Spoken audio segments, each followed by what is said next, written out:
I took advantage of the man being fast asleep and pried open his eyelids. I used his face to unlock his phone. Then I quietly lay down beside him, pulled down my clothes a little to show my shoulder, and carefully placed his hand on it. Finally, I lifted the phone and took a few photos, then set them as his wallpaper. After that, I fixed my clothes, picked up the breakfast, and pretended nothing happened, softly calling the wife to come eat. When she came out and saw her husband still sleeping, she casually picked up his phone and called him to get up. I knew I was in trouble. Sure enough, she saw those pictures on the screen. Her face turned dark instantly, and she demanded to know what was going on. The man looked completely lost.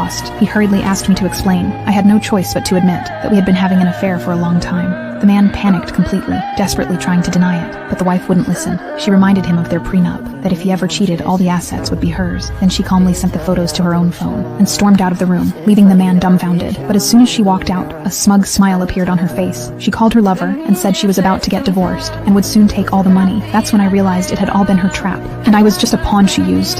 Good job, girl. You did well. Mom, I'm so sorry for her husband.